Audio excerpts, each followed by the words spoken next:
Hello everyone, কেমন আছো তোমরা সবাই? আশা করি সবাই খুব ভালো আছো। আমিও খুব ভালো আছি। আমার দীপাবলির ব্লগে তোমাদের সবাইকে অনেক অনেক ওয়েলকাম।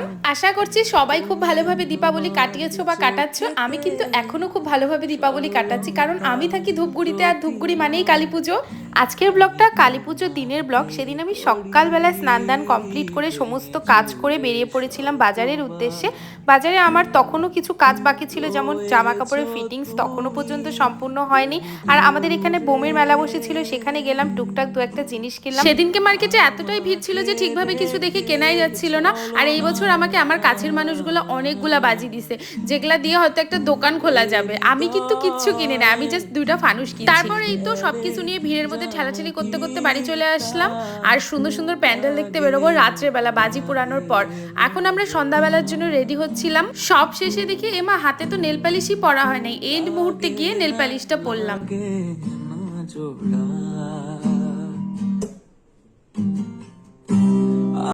তারপর আমরা একটু এরকম সুন্দর সুন্দর কয়েকটা ক্লিপস নিয়ে চলে আসলাম বাতি দিব বলে বাড়িতে। সমস্ত বাড়ি আজকে আলোয় ভরে উঠবে, আলোর উৎসব বলে কথা। সুন্দর করে মোম প্রদীপ না দিলে হয় বলো তো? বাড়িটাকে সাজাইতে হবে, তো নিজেরা সাজলে তো শুধু হবে না। থমকে সে যাবে জীবন গতি। প্রত্যেকটা ঘরে উঠানে তুলসী মন্দিরে সুন্দরভাবে প্রদীপ আর মোম জ্বালায় এবার আমরা বাজি পোড়াবো। আর আমাদের পাড়াটা সেদিন এত ভালো লাগতেছিল, প্রত্যেকটা বাড়ির সামনে আলোয় একদম ঝলমল করতেছিল। এদিকে ঘরে এসে দেখি বুনু সব বোম নিয়ে রেডি। তোমরা সবাই কেমন মজা করলা, কেমন বাজি পোড়াইলা, অবশ্যই কিন্তু আমাকে একটু কমেন্টে জানা যায়।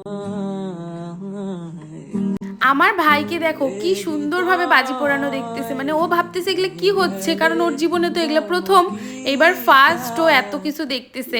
তো ও সব কিছু অ্যাবজর্ব করতেছিল খুব সুন্দরভাবে। আমরা কত আনন্দ করতেছি, বোম ফাটাচ্ছি। বহু দূরে আমাদের বাড়িতে সব কমপ্লিট করে এইবার আমরা যাব মামা বাড়িতে আর আমাদের দোকানে। আমাদের দোকানে গিয়ে একটু মোম ধরাবো, মা ধরায় দিচ্ছিল।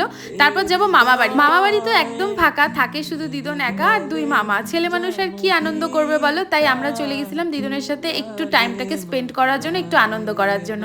আমার এই বড় মামা বোম ফাটাইতে খুব ভয় পায়। দেখো আমরা যাওয়াতে দিদন খুব খুশি হয়েছিল, কি সুন্দর করে বোম ফাটানো দেখতেছে, আর নিজেও একটু একটু ওই কি পটকাগুলো ফাটাচ্ছিল।